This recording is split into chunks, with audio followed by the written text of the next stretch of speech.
प्रश्नावली 2 का तीसरा प्रश्न है, एक त्रिभुज पी क्यू आर की रचना कीजिए, साथ ही एक और त्रिभुज ए बी सी की रचना कीजिए जिसमें ए बी बराबर 2/3 पी क्यू हो।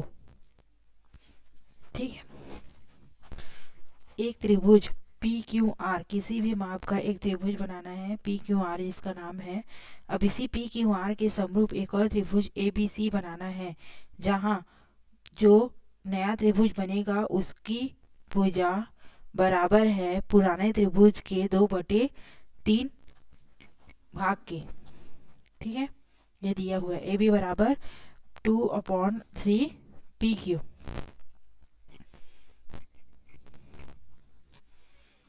तीसरा है,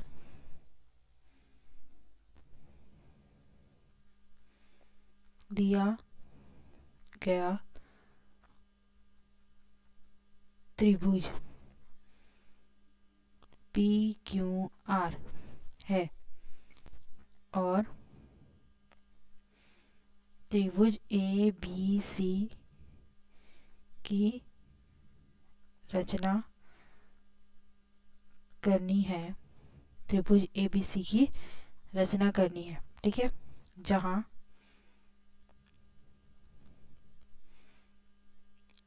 ए बी बराबर 2/3 पी क्यू है, ये दिया गया है। ए बी बराबर 2/3 पी क्यू है, मतलब कि जो नया त्रिभुज बनाने वाले हैं वो इसका एक भुजा जो दिया गया त्रिभुज है उसके भुजा के 2/3 गुना होगा। A B upon P Q बराबर 2/3, मतलब कि जो दिया गया त्रिभुज है वो 3 गुना होगा और ए बी बराबर है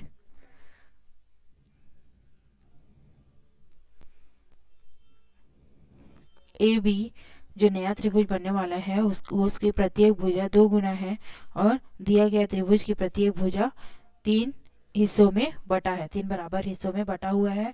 और जो नया त्रिभुज बनने वाला है वो 2 बराबर हिस्सों में उसकी प्रत्येक भुजाएं बटी हुई है, मतलब कि जो नया त्रिभुज बनेगा वो पुराने त्रिभुज से दिए गए त्रिभुज से छोटा बनेगा। ठीक है।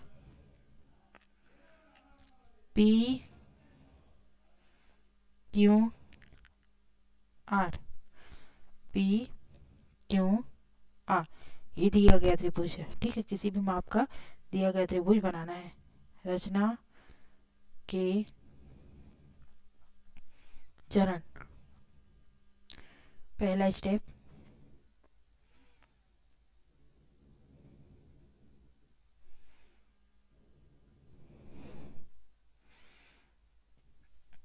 एक त्रिभुज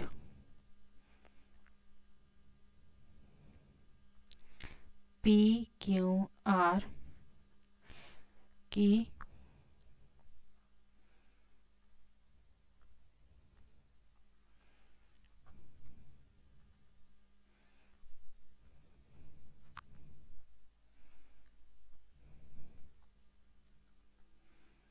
रचना की, एक त्रिभुज पी क्यू आर की रचना की जो कि गिवन है, गिवन एंगल,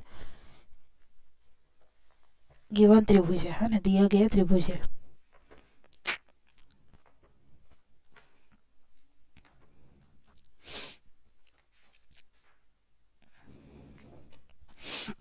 अब सेकेंड स्टेप क्या आएगा, क्यू से पी के विपरीत दिशा में बिंदु क्यू से, त्रिभुज पी क्यू आर में बिंदु क्यू से पी के विपरीत दिशा दूसरी ओर में एक न्यून कोण बनाना है।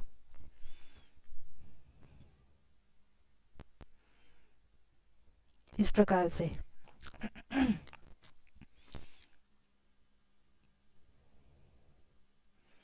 बिंदु क्यू से पी के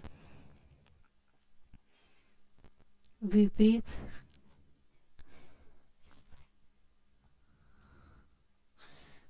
दिशा में एक न्यून कोण बनाते हुए एक किरण QX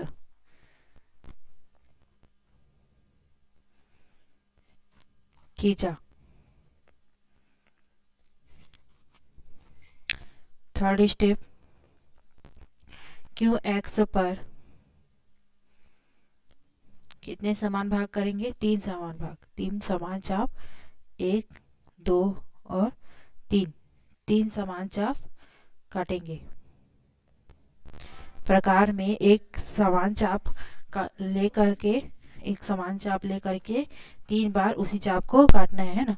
QX पर 3 बराबर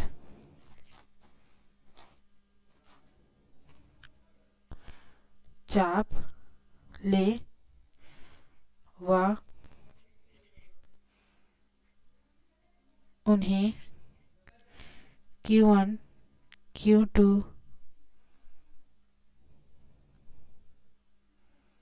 Q2, Q3 नाम दिया। चौथा पॉइंट है Q1, Q2, Q3 है ना। चौथा पॉइंट क्या आएगा? Q3 से R को मिलाया। क्यों? क्योंकि जो नया त्रिभुज बनने वाला है वो दिया गया त्रिभुज से छोटा बनेगा, तो Q2 से बनेगा वो, क्योंकि इस AB जो भुजा है वो दो समान भागों में विभाजित है त्रिभुज ABC का। इस वजह से Q3 से R को मिलाया।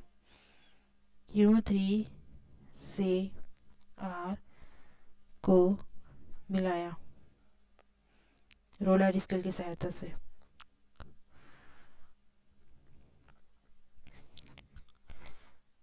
वह Q3R के समांतर Q3R के समांतर रेखा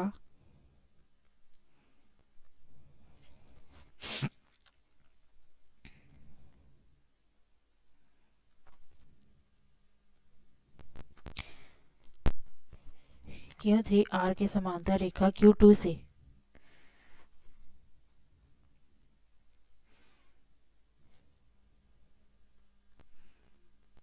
खींचा। कैसे खींचा? Q3 पर एक पर प्रकार की नोक को रख करके एक आर्क काटना है, उतना ही आर्क Q2 पे रख करके काटना है। अब ये जो आर्क Q3 से हमने काटा है उसको नाप करके जो Q2 पे आर्क काटा था उस पर एक बार और चाप काटना है ना, आर्क या चाप काटना है। अब इस चाप को मिलाते हुए एक रेखा खींचना है जो Q3R के समांतर हो। ठीक है, इस प्रकार से Q3R को समांतर हो एक रेखा खींचना है ना, जो इस आर्क से होकर जाएगी। Q3 पर जो आर्क काटे उसको नाप करके Q2 पर जो आर्क काटे थे उसी पर दोबारा एक और आर्क काटना है और कटान बिंदु को मिलाते हुए एक रेखा खींचनी है जो कि Q3R के समांतर होगा और भुजा QR पर बिंदु C पर प्राप्त होगा। खींचा जो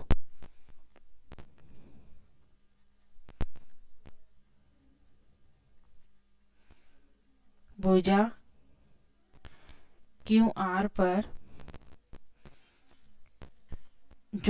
QR पर बिंदु C पर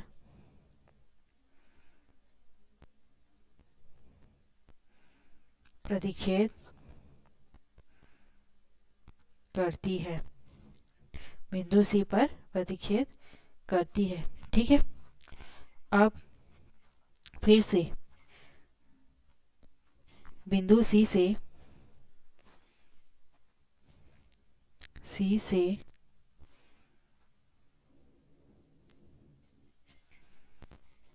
PR के समांतर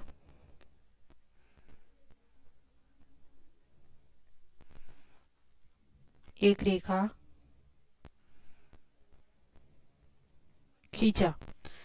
कैसे? बिंदु सी से। कैसे? आर पर प्रकार के नोक को रख करके एक आर्क काटना है, उतना ही आर्क सी पर रख करके काटना है। ठीक है, अब आर पर जो काटे हैं उसको नाप करके सी पर एक और आर्क काटना है। अब इस कटान बिंदु को मिलाते हुए एक रेखा हमें खींचनी है जो पी आर के समांतर हो।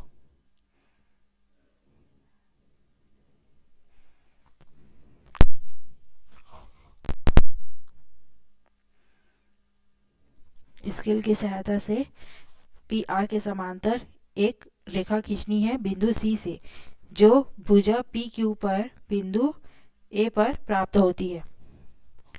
एक रेखा खींचा जो भुजा पी क्यू पर बिंदु ए पर प्रतिच्छेद करती है।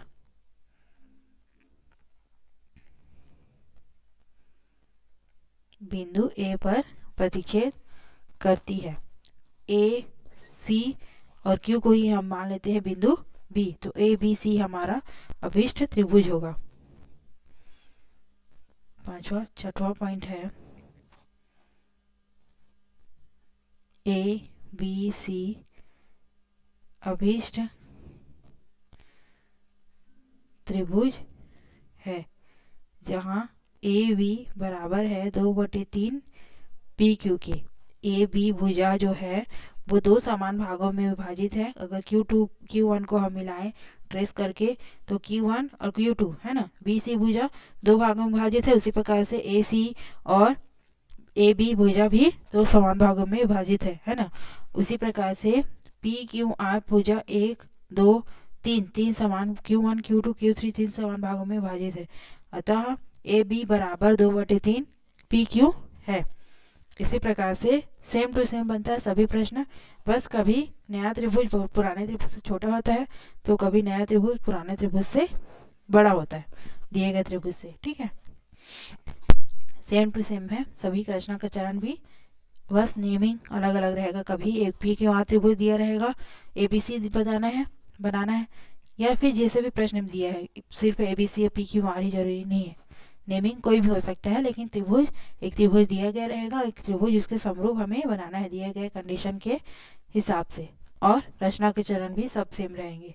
ठीक है, नेक्स्ट देखते हैं इसके बाद चौथा प्रश्न, और ये प्रश्नावली का अंतिम प्रश्न है कि दो समरूप त्रिभुजों की रचना करना है ना।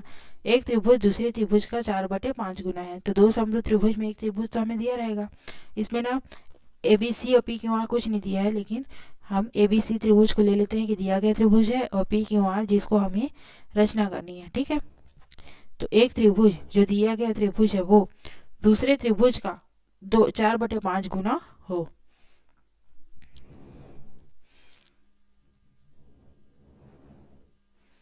माना ए बी सी त्रिभुज दिया गया है, दिया गया त्रिभुज है। ठीक है, और क्या दिया हुआ है, ए बी सी त्रिभुज, दो समरूप त्रिभुज की रचना करनी है। एक त्रिभुज दूसरे त्रिभुज का 4/5 गुना हो। त्रिभुज ए बी सी त्रिभुज पी क्यू आर का 4/5 गुना हो। ठीक है, त्रिभुज ए बी सी एक त्रिभुज दूसरे त्रिभुज का 4/5 गुना हो। एक त्रिभुज दूसरे त्रिभुज का 4/5 गुना हो, मतलब कि दिया गया त्रिभुज जो नया बनाना है उस त्रिभुज का 4/5 गुना हो।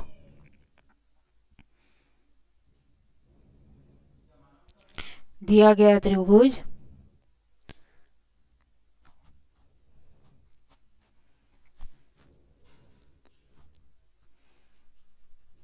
या फिर जो त्रिभुज की रचना करनी है वो त्रिभुज पी क्यू आर त्रिभुज एबीसी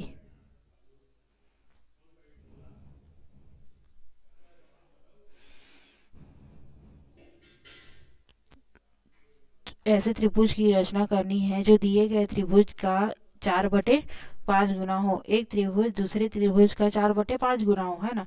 तो जो त्रिभुज दिया गया है वो, सॉरी एक मिनट, त्रिभुज पी क्यू आर जो इसकी रचना करनी है ना, त्रिभुज पी क्यू आर की रचना करनी है, जहां त्रिभुज पी क्यू आर बराबर है 4/5 ABC, त्रिभुज ABC के, है ना।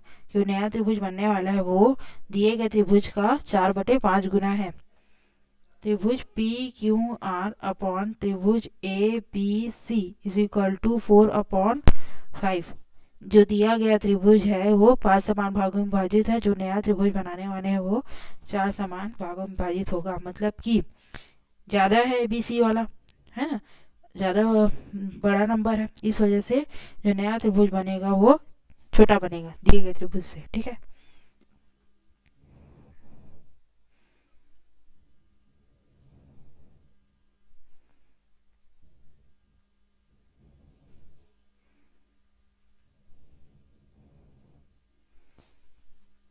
ABC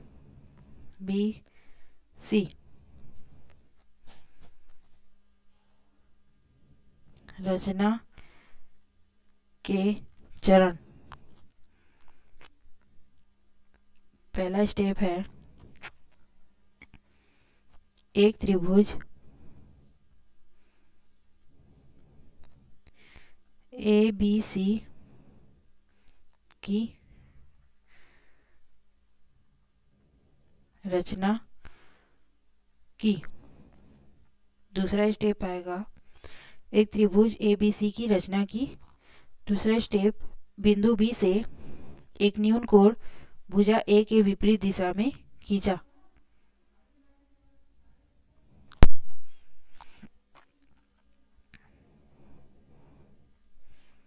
बिंदु B से A के दूसरी ओर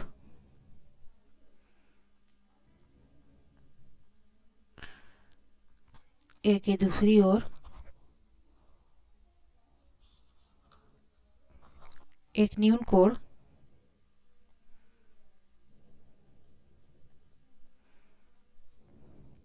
बनाते हुए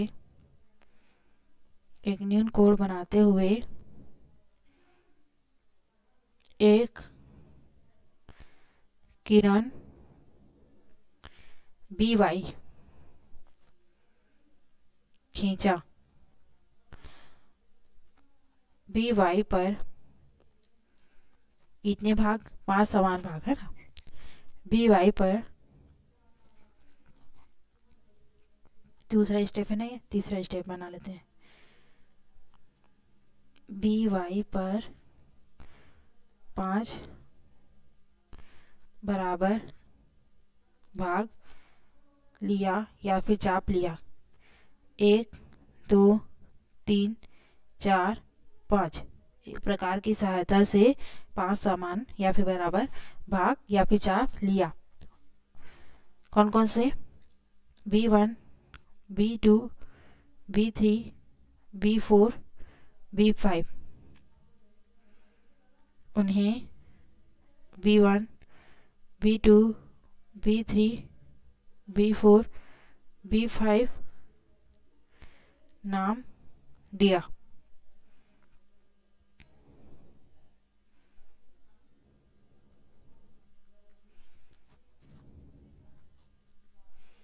चौथा स्टेप ABC त्रिभुज का 5 बराबर भागों में है, तो ABC त्रिभुज दिया गया है, इस वजह से B5 से C को मिलाया।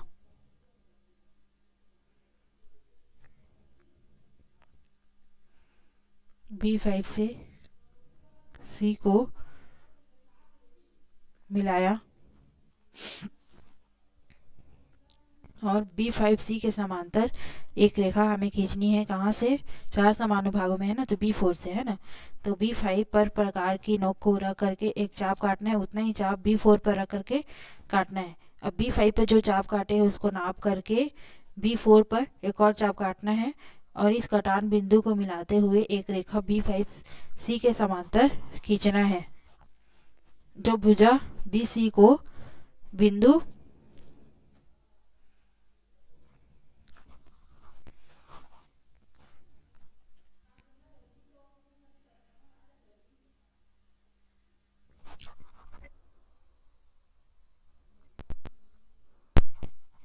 B5C को मिलाया और B5C के समांतर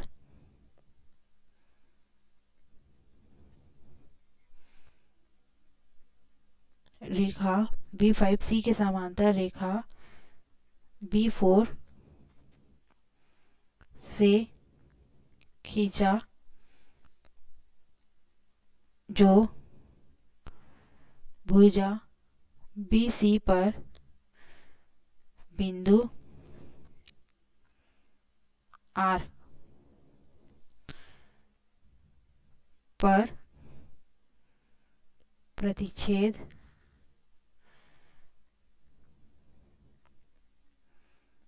करती है।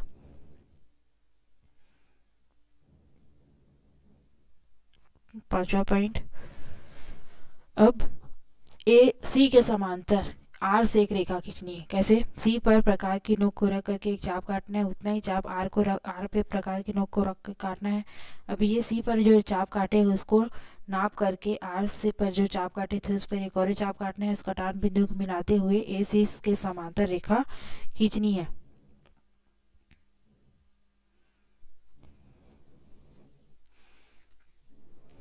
जो भुजा AB पर बिंदु P पर प्रतिच्छेद करती है।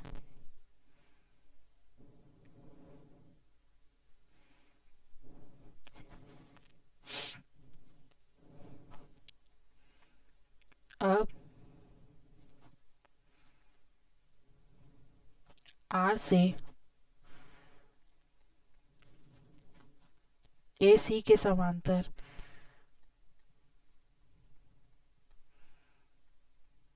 रेखा खींचा, जो AB को P पर प्रतिच्छेद करती है।